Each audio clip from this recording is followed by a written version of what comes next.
દાસણીવાડા કૃષિ યુનિવર્સિટી ખાતે ટ્રેક્ટર રેલીની ભવ્ય તૈયારીઓ ભારતીય કિસાન સંગઠન દ્વારા થઈ રહી છે। જો બધા ખેડૂતો ટ્રેક્ટર સાથે આવી ગયા છે, ઘણા બધા ખેડૂતો હજી આવી રહ્યા છે।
જય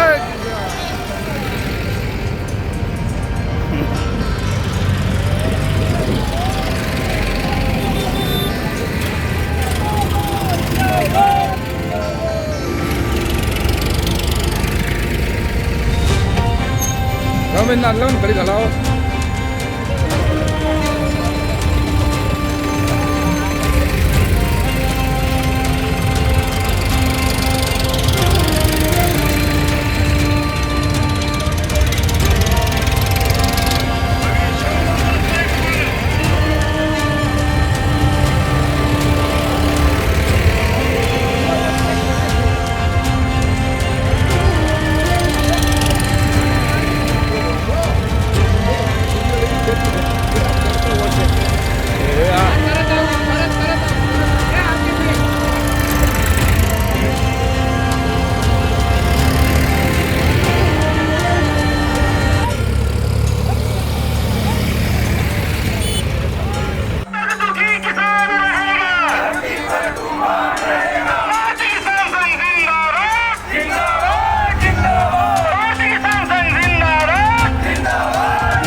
આજે તારીખ 20/2025 શુભ શરૂઆત આખા ભારત દેશથી દરેક રાજ્યના ભારતીય કિસાન સંઘનું અધિવેશન રાખેલ હોય બનાસકાંઠા જિલ્લો દોતેવાડા યુનિવર્સિટીની અંદર ભવ્યથી અતિ ભવ્ય આખા કેન્દ્રીય અધિવેશન રાખેલું છે. એના અનુસંધાને આવતીકાલે 21 તારીખથી સભાનું શુભ શરૂઆત હોવાથી આજે તારીખ 20/2025ના દિવસે 12 કલાકે ગાયત્રી યજ્ઞનું શરૂઆત કરી હવન હોમ કરી અને પરમાત્મા 3 દિવસ સારી રીતે પૂર્ણ થાય સભાનું આયોજન અને કિસાનોને પડતી મુશ્કેલીઓ અને એમના સહભાગી પરમાત્મા અને અગ્નિદેવને આહ્વાન કરવામાં આવ્યું કે ખેડૂતો માટે પડતી મુશ્કેલીઓ ટાળે એના માટેનું આ ગાયત્રી હવન કરવામાં આવ્યો. એમાં અમારા દરેકની હાજરી આજથી શુભ શરૂઆત અને આવતીકાલથી યુનિવર્સિટીની અંદર સભાનો પ્રારંભ થશે અને અંદાજે સંખ્યા 3500થી 4000ની સંખ્યા આખા કેન્દ્રમાંથી જુદા જુદા રાજ્યોમાંથી પધારવાના છે. એમના માટેની ફૂલ પણ તૈયારીઓ છે. રેલવે સ્ટેશનની અંદર ભારતીય કિસાન સંઘ બનાસકાંઠા જિલ્લાનો સ્ટેન્ડ બાંધી અને જે પ્રવાસીઓ અહીંયા આવતા તમામ કિસાનોને બસો મોકલવામાં આવી છે. બસની અંદર કોઈ બી આવે તો એમના માટેની પણ ગાડીઓની વ્યવસ્થા છે. કોઈને અગવડ ન પડે, કોઈને તકલીફ ન પડે અને સ્થળમાંથી યુનિવર્સિટીની અંદર પોતાના રહેવા માટેના સ્થાન સુધી પહોંચાડવાની તમામ વ્યવસ્થાઓની ચાલુ છે. અને દરેકે દરેક બનાસકાંઠા જિલ્લાના તાલુકા અને જિલ્લાના હોદ્દેદારો અને આમ ખેડૂત પ્રદેશની ટીમ તમામે તમામ લોકો આની અંદર પૂરેપૂરા સહભાગી બનેલ છે.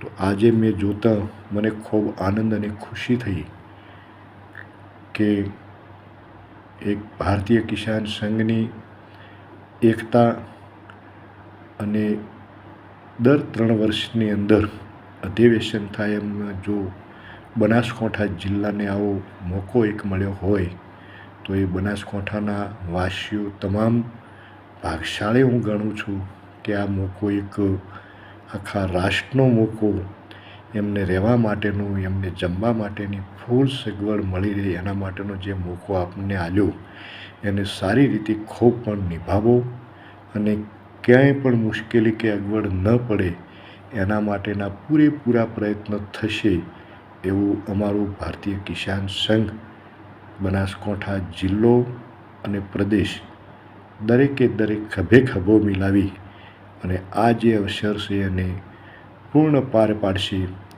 એવો અમને વિશ્વાસ છે.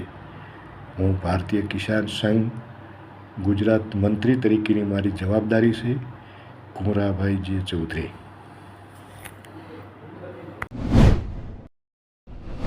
અહીંયા દોતીવાડા યુનિવર્સિટીમાંથી ટ્રેક્ટરના સ્વરૂપમાં પાલનપુર જઈ અને ચક્રાવે જઈ કલેક્ટર કચેરીથી અહીંયા દોતીવાડા યુનિવર્સિટીમાં વળતું આવશે. તો આજે મારું નમ્રપૂર્વક વિનંતીને આહવાન છે કે બનાસકાંઠા જિલ્લાના તમામ ખેડૂતો આવતીકાલે ટ્રેક્ટર લઈ અને તોલાની સાથે ઉમટી પડે તો આપણા ખેડૂતોના જે પ્રશ્ન પડતર પ્રશ્ન જેટલા કે જેને તોલાને પાર્સિંગ ન હોવું જોઈએ એને ગાડાના સ્વરૂપમાં લેવું પડે, આવા જીએસટીના પ્રશ્ન હોય તો આ પ્રશ્નને હલ કરવા માટે આવતીકાલે જો ખેડૂતો બનાસકાંઠાના જો ઉમટી પડે અને દરેક જો તોલા સાથે ટ્રેક્ટર લઈને હોય દોતીવાડા યુનિવર્સિટીમાં આવે ને રેલીના સ્વરૂપમાં જો રેલી સારી રીતે પાલનપુર જાય અને આપણી બોડી સંખ્યા જો દેખાય તો 100% સરકારને પણ એમ થાય કે ખેડૂત જાગૃત છે અને ખેડૂતના હક માટે ખેડૂતો જો આટલી રેલી ટ્રેક્ટર સાથેની રેલી જો કરતા હોય તો આપણો ન્યાય આજે નહીં તો પછી પણ 2 મહિનામાં કે મહિને કે 4 મહિને પણ આપણો ખેડૂતનો ન્યાય મળે એના માટેનું અમારું આહવાન છે. ભારતીય કિસાન સંઘ બનાસકાંઠા જિલ્લાની આખી ટીમ અને અહીંયા સારી સંખ્યામાં પણ સારી રીતે કામગીરી ચાલુ છે અને હું પણ અત્યારે ભારતીય કિસાન સંઘ મંત્રી તરીકેને ગુજરાતની મારી જવાબદારી છે. હીરાજી મારી સાથે છે, જિલ્લાના પ્રમુખો, મંત્રી અને તમામ પણ ટીમ કોમે લાગેલી છે. તો આવું અમારું દરેકનું આહવાન છે. તો આવતીકાલે બોડી સંખ્યામાં ટ્રેક્ટર સાથે 12 વાગે જો દોતીવાડા યુનિવર્સિટી આવો તો આપણા જે પ્રશ્ન છે એ પ્રશ્ન હલ થાય એમાં કોઈ ફેર નથી. ભારત માતા કી જય.